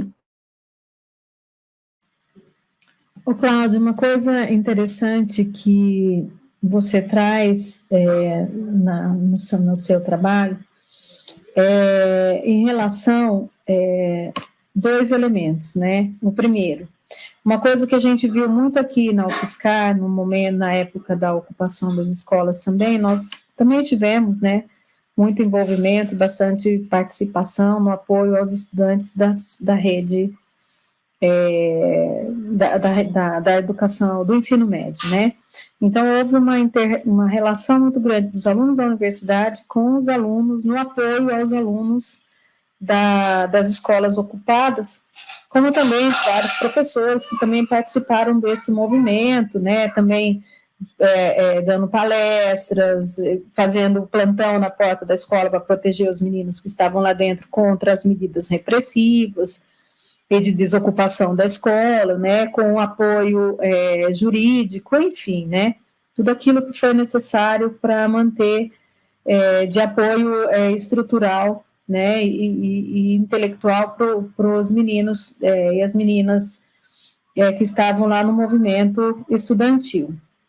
Então, foi muito importante essa participação e essa junção dos alunos, né, da educação da universidade, como também dos alunos com a integração com os alunos da educação básica. E aí você falou sobre isso aí também, né? E uma coisa que você coloca, que aí é o oposto, né? O que os seus dados trazem, e eu queria que você falasse um pouco sobre isso, é que existe uma visão do senso comum e existe uma visão hegemônica de que os alunos da escola pública são vândalos, de que os alunos não querem saber de nada, de que os alunos não têm interesse, que a escola é desse jeito porque os alunos, né, são desinteressados. E esse movimento, ele trouxe para a gente realidades completamente diferentes, né, de estudo, e você até trouxe isso, quando você mostra, né, as atividades que eles desenvolveram de cuidado e de manutenção das escolas, né. Então, eu gostaria que você falasse um pouco mais sobre isso, né, sobre os mitos e a realidade em relação ao ensino, ao estudante do ensino médio, né, e principalmente essa atuação política e organizada do aluno do ensino médio. Cris, eu estou trabalhando justamente isso com os meus alunos na disciplina de estágio 3, né?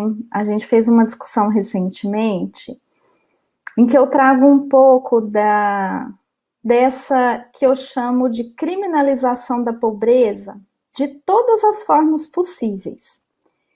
E uma delas é a criminalização da pobreza através da escola pública. De que forma? A escola pública foi disseminado no senso comum, como você bem colocou, que a escola pública é a mesma coisa de você ir no presídio. Você vai encontrar bandido, cuidado com o seu carro, cuidado com a sua bolsa, cuidado. Nós que trabalhamos com estágio, eu já tive relatos desesperados de aluno, eu não quero ir para a escola, porque o aluno vai me bater, porque eu vou apanhar, porque é o que eu vou encontrar. E esses mesmos estudantes que foram para essas mesmas escolas públicas de periferia, que a gente faz questão de trabalhar, que é onde a gente está com o PIBID, a gente vai para o estágio, lá nas escolas mais pobres de Ituiutaba, os estudantes voltam com relatos emocionados porque encontram seres humanos naquelas escolas, né? E qual é tudo isso, né? A gente falando que a gente vai discutir com os nossos estudantes. Qual o sentido disso? Publicizar no senso comum que a escola é um ambiente violento, porque a única coisa que vai dar conta dela é a escola cívico-militar, é o modelo cívico-militar. É só quando eu tiver arma na cabeça dos alunos é que eu vou controlar isso. Então, tenho trabalhado com os meus estudantes de como nós, professores, precisamos mostrar a escola como ela é. A realidade dos estudantes, né? A realidade dos professores, porque numa escola de rico também tem problema, só que a polícia não vai lá. A polícia não vai lá porque o menino bate no outro, a polícia não vai lá porque, né? Porque eles levaram bebida para a escola, a polícia não vai lá por nada, como acontece nas festas de bairros de rico e nas festas de bairro de pobre. Então, nós temos que ter muito cuidado com o que a gente propaga, né? Com o que a gente defende, com o que a gente acredita. A gente tem uma realidade, eu falo com meus alunos de estágio, eu estou aqui formando vocês para ser professores e muitos dos professores de licenciatura não acreditam na escola pública, nos alunos que ele forma, e vai pagar uma escola particular para o seu filho, porque acha que a educação boa está lá na escola particular, né? Porque acha que lá ele não vai... É uma forma também da gente referendar esse ideal de escola violenta, de escola ruim, de escola sem qualidade. Então, acho que a gente precisa pensar a teoria, né, disso dentro do projeto neoliberal e o que se quer com ele para a classe trabalhadora, que é matar, criminalizar, que é invisibilizar, né, sucatear, precarizar, e ao mesmo tempo a nossa ação, né? O que a gente... a nossa ação com a nossa prática, a nossa reflexão, né? Como ela está posta aí. E aí eu penso, trazendo um pouco, associando um pouco do que a Flavinha tinha colocado, a importância da nossa luta organizada. A gente não faz luta de casa, a gente não faz luta de trás da tela, a gente não faz luta, a gente faz luta no sindicato, que também tem sofrido ataque, que também é invisibilizado, que também é criminalizado, é lá no sindicato, é se sindicalizando, é no partido político, é no grêmio estudantil, é no movimento estudantil, é no DCE, né? Então, são nos espaços, é no nosso local de trabalho, é no nosso local de estudo. Então, a luta, ela se faz de forma organizada. E a gente precisa também, que eu acho que é outra coisa que acontece, retomando o que o professor João colocou, que essa tendência não só à aversão de movimentos, mas a aversão à luta organizada. Então, é mais amplo. Existe uma aversão né, por exemplo, tem gente que acha, né, eu ouvi recentemente, acho que faz luta só porque é professor, academicista. Eu sou professora, eu já estou fazendo luta. Não tá, não. Sua luta é lá no seu sindicato, é lá no seu partido, é lá na rua, é lá com a sua bandeira, né?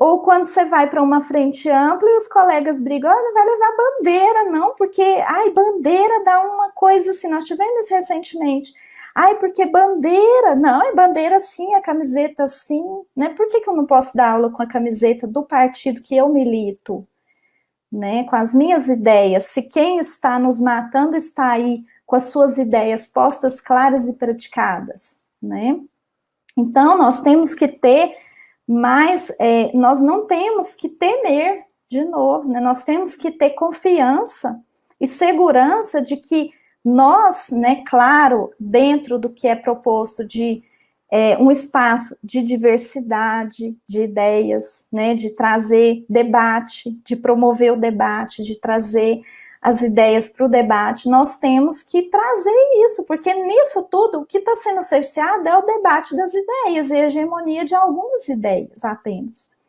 né? Então, acho que a gente precisa combater isso e a gente precisa dessa luta, que é uma luta organizada, o professorado da educação básica, eu trabalhei na educação básica um tempo, Cris também trabalhou, nós precisamos organizar mais no nosso espaço. Mas o sindicato, quem faz sindicato é a gente, né? Sou sindicalista, né, sou da diretoria nacional do Andes, então, assim, a gente constrói sindicato nos erros e nos acertos, mas a gente precisa estar lá dentro, construindo, né, então, é preciso trazer essas formas de luta, né, que são históricas, né, e se a gente for lá na ditadura militar, a gente tem uma importância desses movimentos, dessas lutas organizadas, né, tão forte aí para a gente seguir, né, eu acho que a gente precisa retomar isso com muita tranquilidade, né, enfrentando esse momento que a gente vive, que é muito de perseguição e de dureza.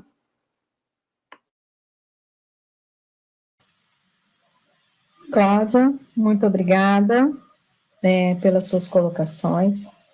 Eu acho que esse é a sua fala, né, finalizando, né, nossa atividade de hoje, ela é muito pertinente, esse chamado a recuperar a escola pública, né, e revesti-la com a sua função pública, e a necessidade da gente reocupar a escola pública, né, de tomar novamente a escola pública sob nossas mãos e buscar também ocupar, né, esses espaços que estão tão desvalorizados, né, como você colocou aí. Bom, Cláudia, eu quero mais uma vez agradecer a você, a gente está aqui com o adiantado da hora, nós sabemos que você tem o seu compromisso agora, daqui a pouco, e eu passo a você, peço que você faça suas considerações finais, para que a gente possa ir caminhando para o encerramento dessa atividade aqui de hoje.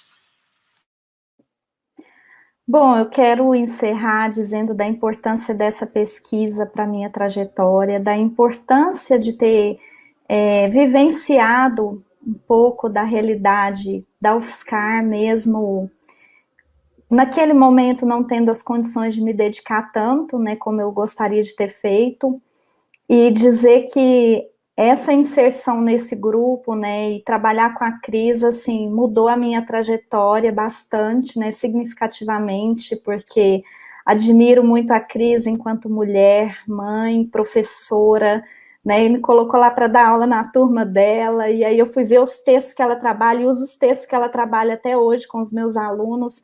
Então, assim, a forma como ela conduz o grupo, a forma como ela trabalha com a gente, né, porque esse movimento nosso não é só a pesquisa em si, né, mas é tudo que envolve a pesquisa, o grupo, né, então uma coisa, assim, muito significativa para a minha trajetória enquanto docente. Então, eu creio que mesmo com todas essas limitações que eu tive, de me dedicar, esse pouco tempo que eu estive com a Cris e com o grupo, foi um tempo suficiente para trazer elementos muito significativos para pensar a docência, para pensar o estágio, principalmente porque eu sou da geografia, e aí fui ter contato com a pedagogia, e essa troca foi e é muito importante para mim.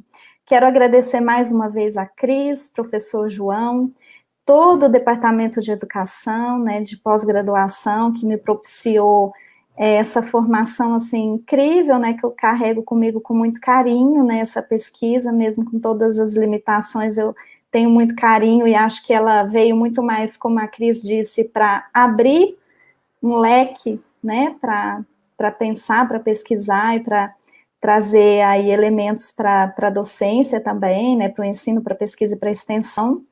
E quero agradecer a todos, todas, todos que estiveram aqui presentes, que dialogaram conosco, né, pela atenção.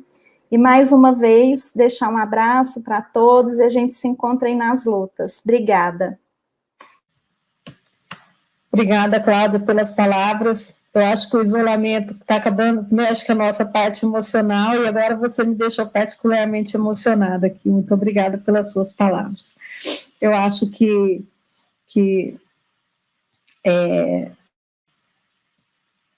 essa sua fala agora, né, demonstra que todo o nosso trabalho aqui na formação humana, né, ela não tem um limite, não tem nível e não tem modalidade, né, quando a gente faz aquilo que a gente gosta e a gente se dedica àquilo que faz, né. Fico muito, muito honrada e muito emocionada de ter podido acompanhar esse seu processo de estudos aqui na universidade. Estamos aqui sempre à disposição, com o carinho, o coração, os braços abertos para te receber, e as portas da universidade também. Muito obrigada, foi uma noite um final de tarde, início de tarde muito agradável. Ouvi-la é sempre muito bom e sempre muito importante. Muito obrigada. Eu passo agora, agradeço a todos, a todas, né, as pessoas que estiveram aqui conosco até agora. Nós tivemos uma quantidade bem interessante de pessoas acompanhando aqui, isso eu acho que fortalece um pouco, né, João, essa ideia que a gente tem de socializar e de ampliar cada vez mais o nosso espaço de divulgação. A gente está aqui trabalhando na contra-hegemonia e também utilizando, né, essas tecnologias também para fazer a contra-hegemonia, como você começou a sua fala dizendo, né, são movimentos contra-hegemônicos. E a gente está usando esses espaços também para levar discussões como essa, né, para as pessoas que têm interesse e que precisam também saber que a gente tem todo esse envolvimento, que a gente tem todo esse carinho, que a gente tem todo esse cuidado, toda essa atenção também para a educação básica, né, e que a educação básica também é parte dos nossos trabalhos, das nossas expectativas, né, e das nossas pesquisas, e da nossa intervenção também com estágio, com extensão, com pesquisa, né, na escola pública, enfim. Muito obrigada. Passo para o João, Virgílio agora, para suas considerações também. Foi uma tarde muito produtiva e estou muito orgulhosa e muito feliz por ter estado aqui, mediando essa mesa. Muito obrigada. Obrigada pelo convite, obrigada pela confiança, João. Olá, Cris. A gente que agradece você por ter supervisionado esse trabalho belíssimo, que deu a oportunidade da gente pensar coisas muito fundamentais para o nosso país no momento que nós estamos vivendo, né? Obrigado a Cláudia por socializar o seu trabalho, que nos fez refletir. Tenho certeza que todos os que estavam aqui presentes avançaram na reflexão, no pensamento a partir das suas colocações, né, da sua pesquisa. Obrigado, Cláudia. Obrigado ao pessoal que contribuiu aqui, né? A Luciane, a Glauciane, a Ana Beatriz e ao Giovanni. Eu destaco aqui, né, que a Luciane já destacou ali no chat, a presença da professora Ana Cláudia Rebolho. Importante a presença dela, porque ela é coordenadora do curso de Pedagogia da Unicep e ela faz um esforço de participação do pessoal da Unicep, da Pedagogia, aqui nesse evento. Grande parte dos educadores de São Carlos, eles são formados aqui pela nossa pedagogia da UFSCar e pela pedagogia da Unicep, né? Então, são duas instituições fundamentais para uma nova educação em São Carlos. E nós temos essa enorme responsabilidade nas costas de contribuir na formação de todo esse pessoal, né? Obrigado a todos os que participaram até agora, mais de 150 o tempo todo aí presentes. Isso significa para nós, na UFSCar, Cláudia, o Teatro Bento Prado lotado, tá? Lotação que, né, Cris, raramente acontece em eventos. Então, hoje nós temos um Bento Prado virtual totalmente lotado, tá? Isso foi muito bom. Eu quero convidar para o próximo seminário, 17 de junho, eu estou na comissão organizadora, junto com a Gisele, a professora Gisele e o professor Vinícius, e eu quero convidar para o 17 de junho, quinta-feira, vai começar às 16h30, nós vamos ter o próximo seminário do Departamento de Educação, com a Maria Elisa Nogueira Oliveira, orientada, acompanhada, né, supervisionada pelo professor José Carlos Rotem, e o tema dela vai ser a questão da pós-graduação, porque na pós-graduação que se formam os professores que vão formar depois.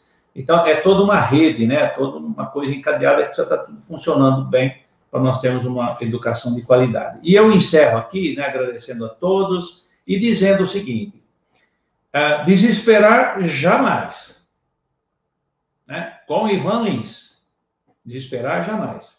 E a esperança que nos anima, ela tem muitos companheiros. Tem companheiros na Bolívia, que saiu daquele marasmo de direita que estava, na Argentina e agora no Chile. Gente, para a alegria de todas as mulheres presentes aqui, o Chile colocou como regra que devia ter pelo menos metade de mulheres na Constituinte. Aconteceu uma coisa incrível para nós, esse machismo latino-americano. Elegeram 81 mulheres e 74 homens. A igualdade de gênero agora foi preciso fazer o seguinte: algumas mulheres cederem vagas para que os homens estivessem em pé de igualdade na Constituinte. Lá onde também tem representação indígena, né, pela primeira vez. Um Chile que sai de uma Constituição, se eu não me engano, de 1981, que é dos tempos da ditadura do Pinochet, e agora, com a imensa maioria, com mais de 2/3 de forças populares, né, eleitas, né, para essa Constituinte, isso nos deixa muito felizes e nos dá uma esperança, tá?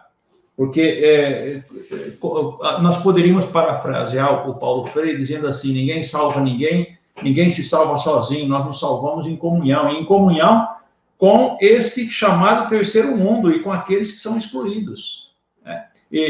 Por isso nós terminamos assim, com muita esperança, e dizendo a todos os professores que estão aqui presentes: nós não baixamos guarda, né? Nós estamos presentes na resistência, nós estamos presentes na esperança para construir uma escola, uma educação melhor, um futuro melhor para esse país e para toda a nossa América Latina. Parabéns a todos os que participaram, um grande abraço a todos. Nós encerramos aqui, então, o nosso trabalho de hoje e vocês terão, depois eu vou divulgar para todos, terão este trabalho todo gravado e editado no canal do YouTube do Departamento de Educação e poderão depois socializar e assistir de novo, tá bom? Grande abraço a todos e declaro, então, encerrado este nosso trabalho.